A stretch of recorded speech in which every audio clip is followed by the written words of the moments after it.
Al-Masih, saudara-saudara. Dan itulah namanya Yesus itu roh yang menolong dan menyelamatkan. Bahkan memberi kehidupan. Sampai dia cerdas menguasai teknologi sehingga manusia ini bisa hidup. Coba aja nggak ada ilmu pengetahuan. Coba ada nggak ada teknologi. Bagaimana mau hidup manusia ini? Kelaparan semua. Kelaparan semua. Bahkan saudara-saudara, saya ini namanya Yohanes. Bapak itu nama ini ajaib. Bernama Yohanes yang pertama adalah saksi kepada Yesus sebagai Mesias, kedatangan yang pertama. Saya ini saudara-saudara dengan karunia daripada Tuhan, nubuatan. Saya ini bermimpi, penglihatan, firman rema, mujizat dan pendengaran, saudara-saudara. Ya, saya ini sudah kelas hamba Tuhan yang istimewa di hadapan Tuhan dan bisa menyingkapkan banyak rahasia. Bahkan tugas saya bernama Yohanes adalah menyaksikan Yesus yang datang sebagai hakim raja. Ini tugas saya, saudara-saudara. Hakim yang lurus ada di Alkitab dan di Al-Quran. Itu harus datang. Itulah titik temu dan konsistensi daripada rencana Allah menyelamatkan dunia ini. Dia sebagai Mesias, dan tapi dia harus datang sebagai hakim raja. Karena Bapak Ibu sekalian, sampai sekarang ini masih banyak yang menolak Isa Al-Masih, Yesus sebagai jalan yang lurus. Makanya terjadi gempa dan banjir. Itu ada di Alkitab. Nggak tahu, maaf aja saya nggak tahu, nggak pernah di Al-Quran. Kalau ada puji Tuhan, itu ada titik temunya, puji Tuhan. Tapi di Alkitab ada. Yesus yang datang sebagai hakim raja itu melalui gempa, api lumpur dan sebagainya. Puji Tuhan, ada titik temunya ya. Ini kebenaran. Dan ini sudah terjadi di Indonesia. Aceh. Apalagi? Jogja, api lumpur dan sebagainya. Dan itulah maksud Tuhan untuk menyelamatkan. Karena apa? Kalau kita lihat dunia ini termasuk Indonesia, tidak hanya Indonesia ya, dunia sedang krisis namanya multidimensi. Saya orang ekonom, makanya Tuhan panggil saya sebagai orang ekonom. Ini yang saya tulis di buku saya ini, bagaimana rahasia menyelesaikan krisis multidimensi. Saya menemukan teori ekonomi yang baru, saudara-saudara. Saya menemukan teologi yang baru. Ya, ini yang saya ceritakan ini secara singkat. Akibat daripada rahasia itu dibuka Tuhan kepada saya. Sehingga dunia ini, Indonesia ini menjadi baru. Karena apa, saudara-saudara? Kerajaan Allah yang Tuhan mau bangun sekarang ini bukan langsung ke sorga. Ini adalah zaman akhir zaman, 1000 tahun damai. Itu sesuai dengan Wahyu 20. Yesus yang memerintah sebagai hakim raja. Karena dia yang pernah datang ke dunia ini, dia akan kembali ke dunia ini menjadi raja di dunia ini.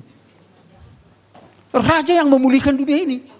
Ini saudara-saudara, jangan istilahnya salah mengerti. Kalau bukan Tuhan yang memulihkan dunia ini, siapa yang sanggup? Nabi pun tidak sanggup dalam sejarahnya. Hanya Tuhan.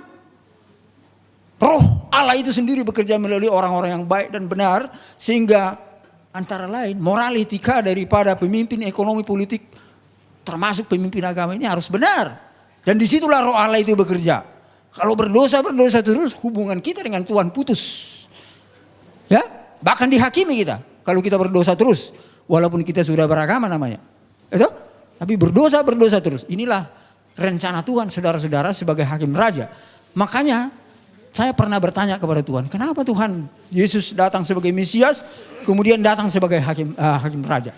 Saudara-saudara sekalian, penelitian saya di dalam alam roh dan Alkitab, Yesus datang sebagai Mesias itu dia lebih menekankan kepada roh kemurahan, kasih. Ya, bahkan dia sampai mau tersalib untuk menyelamatkan manusia itu. Tetapi saudara-saudara, Alkitab mengatakan kalau Yesus datang sebagai hakim raja, dia akan mencurahkan sifat Allah yang perkasa. Bukan yang pemurah, yang perkasa, tapi tidak meninggalkan yang pemurah. Ini aspek nubuatan ya, teologi. Yang perkasa artinya tegas. Yang jahat harus dihukum. Yang fasik harus ditegur. Bertobat. Begitu saudara-saudara. Sampai terjadi gempa banjir itu semua adalah teguran. Bagi orang-orang yang gak percaya Tuhan itu saudara-saudara. Sampai dia semua agama percaya bahwa hakim yang adil itu, jalan yang lurus itu menyatakan dirinya. Kiranya Tuhan memberkati kita semua.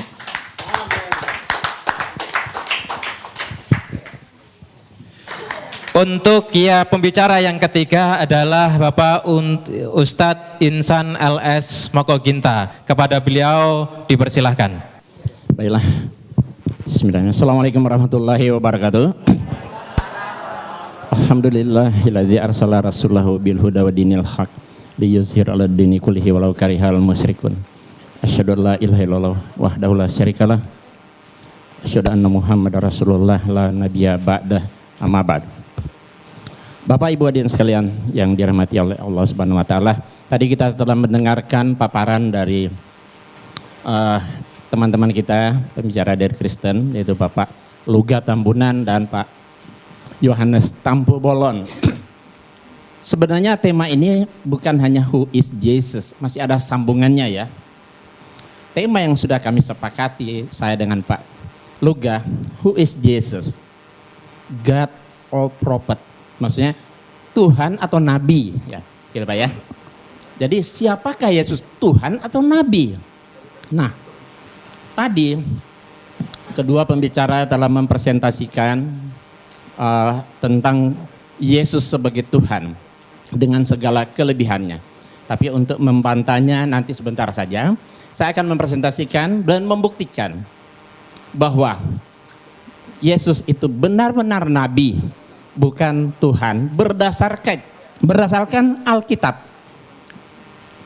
Setelah saya akan menggunakan Alkitab atau Bible untuk membuktikan bahwa Yesus itu Nabi, bukan Tuhan ya. Baik, kita lihat sini. Siapa yang paling tepat menjelaskan status Yesus Tuhan atau Nabi dalam Alkitab atau Bible? Siapa yang paling pas? Ya, tentu saja jawabannya Allah, Yesus, dan mereka yang hidup sejaman dengan Yesus. Tentu kesaksian Allah dan Yesus itu paling kuat. Ya kan? Kemudian kesaksian dari orang-orang yang hidup sejaman dengan Yesus. Nah, saya akan memulai dari kesaksian yang paling rendah.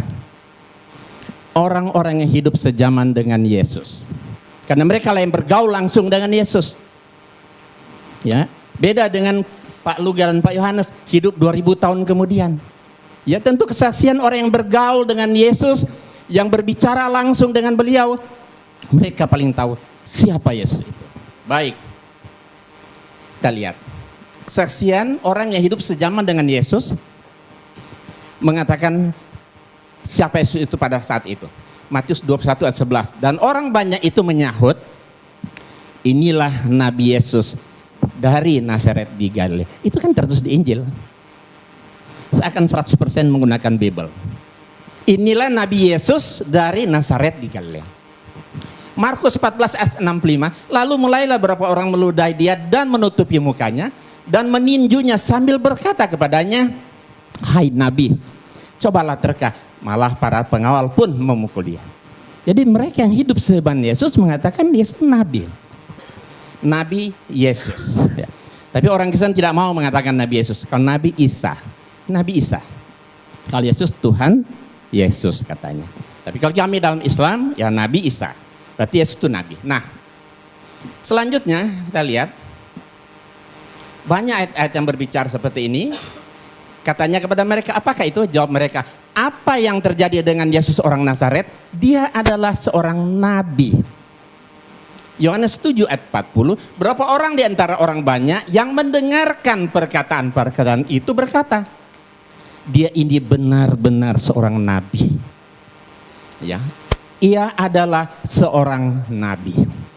Jadi, mau diulang yang tadi?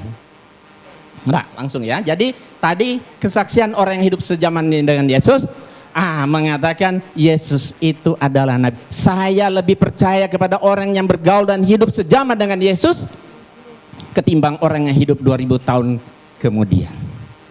Kemudian Yesus sendiri yang memberi kesaksian. Ini derajat lebih tinggi karena Yesus sendiri yang memberi kesaksian. Injil itu ada 4. Matius, Markus, Lukas, dan Yohanes. Ternyata keempat Injil semua Yesus mengaku dengan jujur dan polos dia itu nabi. Lalu mereka kecewa dan menolak dia. Maka Yesus berkata kepada mereka, titik 2 koma pembuka. Berarti ini ucapan Yesus kan?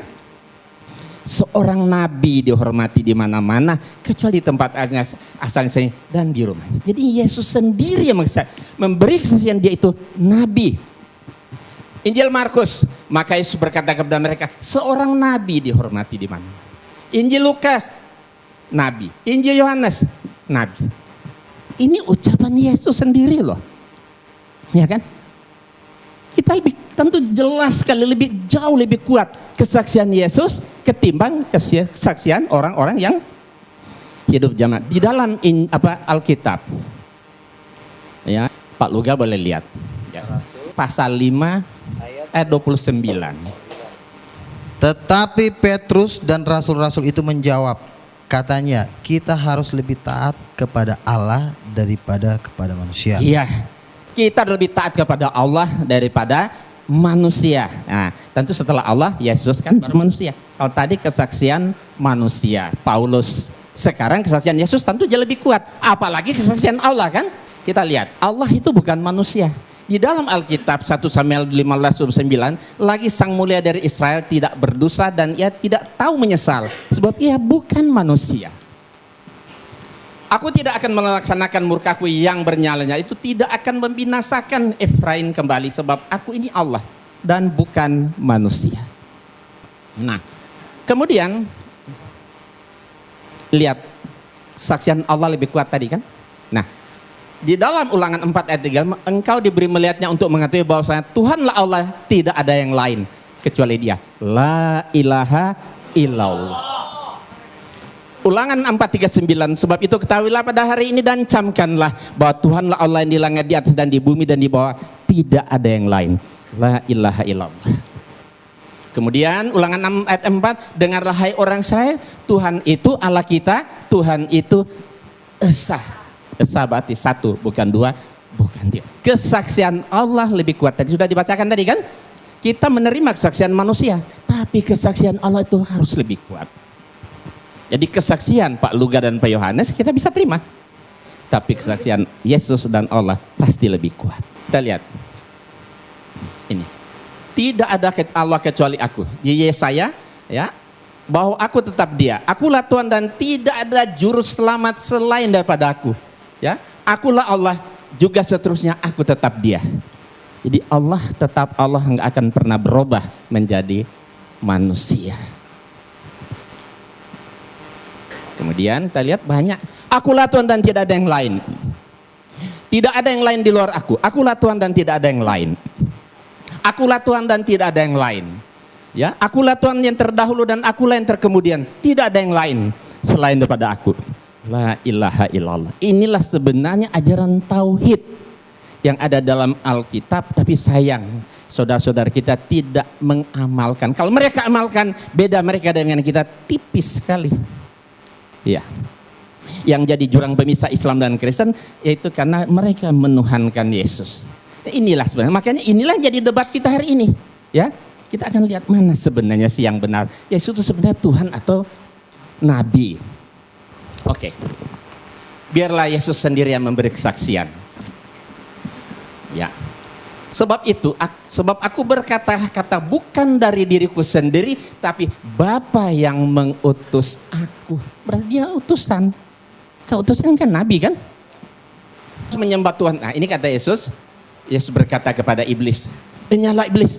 Ketika iblis menggoda Yesus, ya, di atas satu gunung yang tinggi. Iblis berkata kepada Yesus, semua kerajaan dunia ini akan aku berikan kepadamu asal engkau sujud menyembah aku, kata iblis. Terus Yesus marah, diusir iblis itu. Nyala iblis, sebab ada tertulis engkau harus menyembah Allah Tuhanmu dan hanya kepada Dia saja engkau berbakti. Jadi menyembah itu hanya kepada Allah yang disembah oleh Yesus. Tidak mengatakan nyala iblis, sebab ada tertulis engkau harus menyembah aku karena aku ini Tuhan atau Allah. Engkau harus menyembah kepada Tuhan Allahmu dan hanya kepada Dia. Jadi menyembah itu hanya kepada Allah yang disembah oleh Yesus. Tidak mengatakan nyala iblis, sebab pada tertulis engkau harus menyembah aku karena aku ini Tuhan atau Allah. Engkau harus menyembah kepada Tuhan Allahmu dan hanya kepada Dia. Nah, ini ketika Yesus berdiskusi dengan orang Saduki, ahli Taurat, seorang ahli Taurat yang mendengar Yesus dan orang-orang Saduki sedang bersoal jawab, dan Yesus memberi jawab yang tepat. dan datang kepadanya bertanya. Orang Saduki bertanya kepada Yesus, hukum mana yang paling utama? Jawab Yesus, hukum yang terutama, dengarlah hai orang Israel, Tuhan itu Allah kita. Tuhan itu esa, Tuhan itu Allah kita. Kata Yesus, berarti termasuk Allah dia kan? Tuhan itu Allah kita, Tuhan itu esa. Esa berarti satu, bukan dua, bukan tiga. Terus apa yang diucapkan oleh Yesus dibenarkan oleh ahli Taurat. Dia sedang berhadapan muka dengan Yesus saat itu. Apa kata dia? Tepat sekali guru. Bukan Tuhan kan? Tepat sekali guru. Benar katamu itu, bahwa dia esa dan bahwa tidak ada yang lain kecuali dia. La ilaha illallah. Jadi kesaksian ahli Taurat ini lebih dapat dibenarkan karena dia berhadapan langsung, sedang berdiskusi langsung dengan Yesus, ketimbang pendeta atau orang-orang yang hidup di zaman saat ini. Kemudian, inilah hidup yang kekal itu, bahwa mereka mengenal engkau satu-satunya Allah yang benar, dan mengenal Yesus Kristus yang telah engkau utus. Jadi inilah sebenarnya syahadatain bagi umat Kristiani yang diajarkan oleh Yesus. Dua pengakuan syahadat. Pertama, mengatakan Allah satu-satunya dan Yesus hanya utusan. Asyhadu alla ilaha illallah wa asyhadu anna Isa Rasulullah. Kata Yesus, ya, inilah hidup yang kekal, itu bahwa mereka mengenal engkau, Allah maksudnya satu-satunya Allah yang benar, dan mengenal Yesus Kristus yang telah engkau utus. Berarti dia hanya seorang utusan. Utusan berarti nabi. Dan segala firman yang engkau sampaikan kepadaku telah kusampaikan kepada mereka, dan mereka menerima, sebab mereka benar-benar tahu bahwa aku datang daripadamu, dan mereka percaya bahwa engkaulah yang telah mengutus aku. Jelas sekali Yesus mengaku dengan jujuran, Paulus, engkau yang mengutus aku. Berarti dia hanya seorang utusan, nabi, bukan Tuhan. Dan jikalau aku menghakimi, maka penghakimanku itu benar, sebab aku tidak seorang diri, tapi aku bersama dia yang mengutus aku. Allah yang mengutus. Berarti Yesus seorang utusan, seorang nabi Allah, bukan Tuhan. Banyak sekali. Nah, ini menarik. Saya terjemahkan ke dalam berbagai bahasa. Ada bahasa Jawa, ada bahasa Sunda, ada bahasa Batak, ada bahasa Padang. Ini ucapan Yesus ya. Ini Yesus sendiri berkata, aku tidak dapat berbuat apa-apa dari diriku sendiri. Aku menghakimi sesuai dengan yang apa aku dengar. Dan penghakimanku adil. Sebab aku tidak menuruti kehendakku sendiri, melainkan kehendak dia yang mengutus aku. Aku orang bisa nindake apa-apa sakader karep putih. Aku nggak bisa. Ya kan? Ini bahasa Sunda. Ya. Jadi kalau Yesus itu Tuhan, tidak mungkin masa ada Tuhan nggak bisa berbuat apa-apa. Masa ada Tuhan yang nggak bisa menuruti kehendaknya sendiri. Kenapa dia nggak bisa? Karena dia bukan Tuhan, dia cuma nabi. Dia hanya seorang utusan Tuhan. Wajar. Ya kan? Nah, nih bahasa Toba. Nah ini barangkali orang Batak, pembicara kita di 3 depan ini Batak. Nah mungkin bisa dilihat ini. Ya, Batak Toba. Artinya sama seperti tadi. Nih ada orang Padang, ambo indak dape, doh mampa buat. Aku nggak bisa berbuat apa-apa. Ya enggak mungkin ada Tuhan dan nggak bisa berbuat apa-apa dong. Ya kalau menempatkan Yesus jadi Tuhan jadi lemah ini kan. Kenapa Yesus nggak bisa? Karena dia bukan Tuhan, dia hanya seorang nabi, utusan Allah, Rasulullah. Nah baik, kita lihat ini ya. Sudah kita perhatikan artinya tadi. Nah sekarang kita lihat.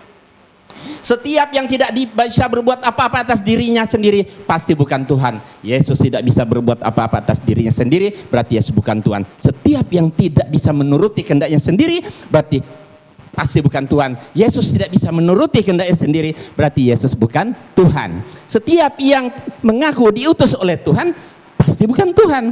Yesus mengaku diutus oleh Tuhan, berarti Yesus bukan Tuhan. Mudah kan? Nah, jadi kesimpulannya Yesus bukan Tuhan, tapi dia seorang nabi. Terakhir, satu lagi. Yesus sangat ketakutan kepada malaikat. Ya, di sini kita bisa lihat ini ayat Bible. Kita bukan merendahkan Yesus, tapi mendudukkan Yesus pada posisinya yang benar. Ya. Kalau Yesus itu Tuhan, masa ada Tuhan takut sama malaikat? Tentu nggak wajar kan? Tapi kalau dia nabi, wajar. Maka seorang malaikat dari langit menampakkan diri kepada Yesus. Ya, untuk memberi kekuatan kepadanya. Ya Yesus sangat ketakutan dan semakin bersungguh-sungguh berdoa. Peluhnya bagaikan keringat darah yang bertetesan ke tanah. Perhatikan, Yesus ketakutan kepada malaikat. Nah, kita lihat di sini Injil bahasa Sunda dan Jawa. Ya silakan baca yang orang Jawa sama orang Sunda. Injil bahasa Batak. Ini bahasa Padang. Ada nggak orang Padang sini? Ada. Oke, kita lihat. Jadi kesimpulannya, setiap yang menerima kekuatan dari malaikat Tuhan pasti bukan Tuhan. Yesus menerima kekuatan dari malaikat Tuhan, berarti Yesus bukan Tuhan. Setiap yang ketakutan kepada malaikat Tuhan, pada malaikat pasti bukan Tuhan. Yesus ketakutan kepada malaikat, berarti Yesus bukan Tuhan.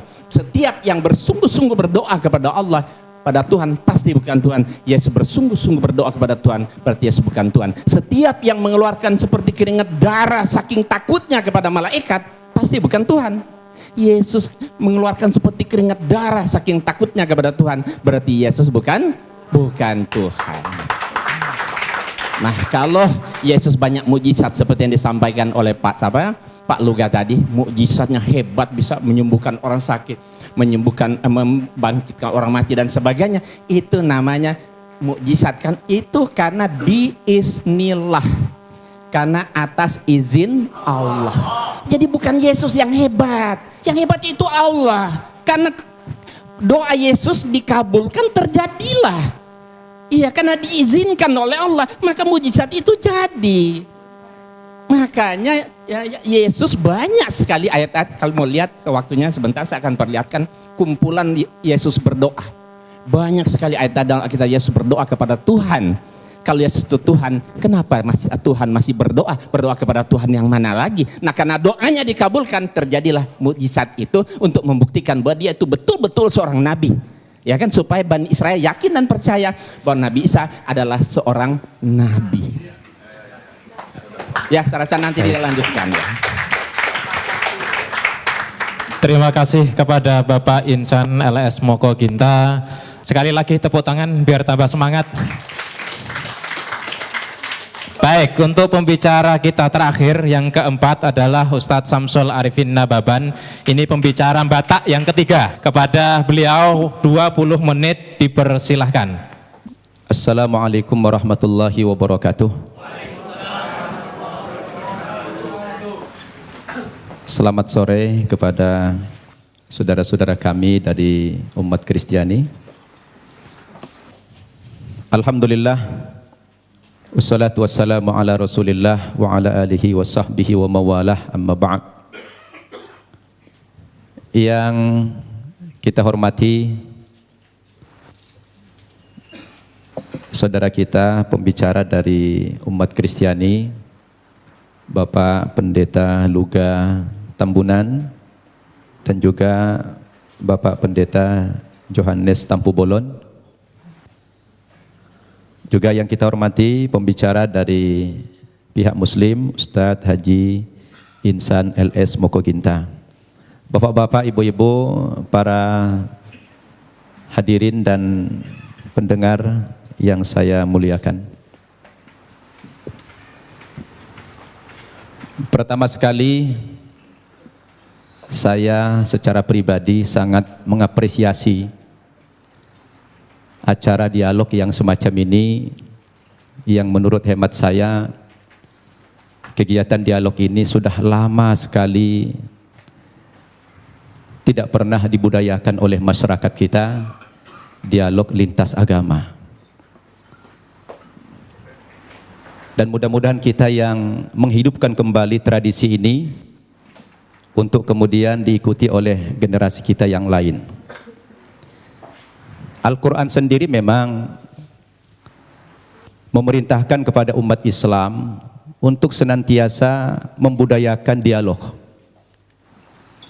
Dan dialog itu salah satu perintah Allah dan juga salah satu metode, salah satu cara untuk menyampaikan misi-misi kita.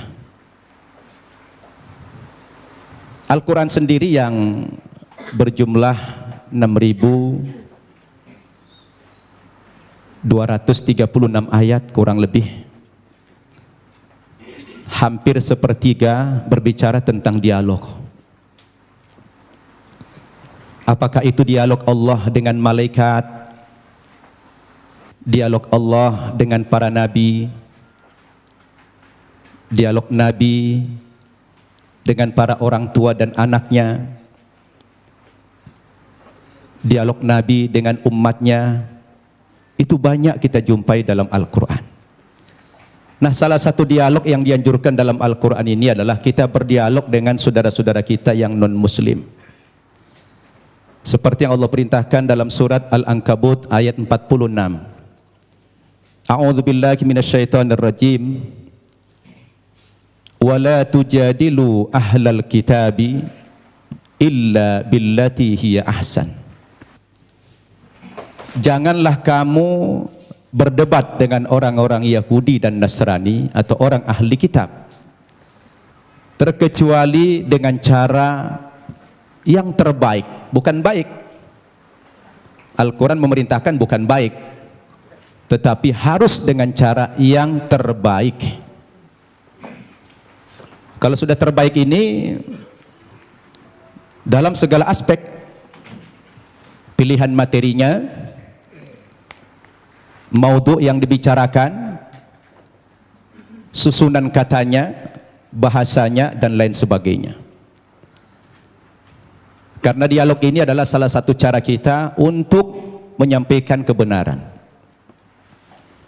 Demikian juga dalam surat An-Nahl ayat 125. Allah mengatakan, A'udzubillahi minasyaitonir rajim. Ud'u ila sabili rabbika bil hikmah wal mau'izatil hasanah wajadilhum billati hiya ahsan. Ajaklah manusia itu ke jalan Tuhanmu, kepada kebenaran, kepada Islam.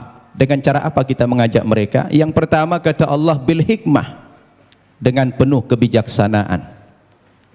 Yang kedua, dengan memberikan nasihat-nasihat dan pelajaran-pelajaran yang berguna, yang bermanfaat, yang mudah dicerna.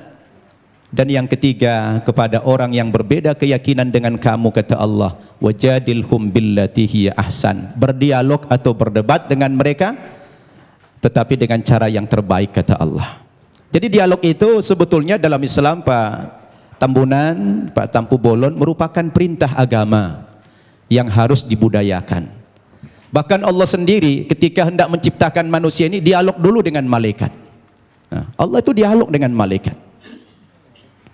Karena cara-cara dialog itu adalah cara yang paling efektif. Oleh karena itu saya melalui mimbar ini, melalui forum ini mengingatkan kita semua, memang dialog itu tujuannya bukan mencari menang kalah. Ya, dialog itu bukan mencari kemenangan atau kekalahan. Tetapi dialog itu sebuah sarana kita untuk menyampaikan kebenaran, untuk dakwah. Itu makanya dakwah dalam pandangan agama Islam, Pak Tambunan, dakwah itu tujuannya adalah mengajak. Begitu juga Pak Tampu Bolon ceramah. Saya tadi membayangkan Bapak berdua ini mempresentasikan materinya dengan hujjah, dengan dalil-dalil yang jelas. Justru malah terbalik, yang paling banyak bicara Alkitab malah Pak Insan dari Muslim.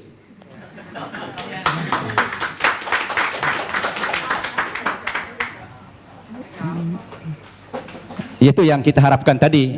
Saya pun pengen tahu banyak, tapi sudah terlanjur beliau tadi mempresentasikan dengan gaya retorika, gaya ceramah, ya apa boleh buat ya. Saya tadi berharap dialog ini dengan cara-cara yang ilmiah, tidak dengan ceramah, tapi menggunakan dalil. Ada dua dalil yang bisa kita pakai. Pertama, dalil nakli, teks atau konsep. Yang kedua, dalil akli, akal atau logik. Dua hal ini bisa menangkap kebenaran yang sedang kita diskusikan hari ini, yang mengambil tema siapa itu Yesus, Tuhan atau Nabi. Baik Bapak Ibu yang saya muliakan, agar tidak terkesan mengulang materi yang sudah disampaikan pembicara terdahulu, saya akan masuk kepada materi yang lain dengan tema yang sama.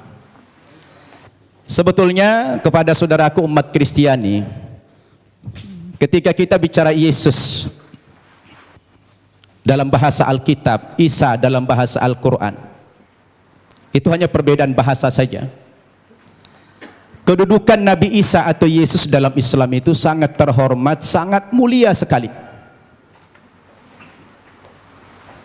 Bahkan kami bukan sekedar menghormati atau memuliakan Nabi Isa, tetapi Nabi Isa itu menjadi salah satu rukun iman kami, yang kami tidak sah menjadi seorang muslim apabila mengingkari kerasulan Nabi Isa itu.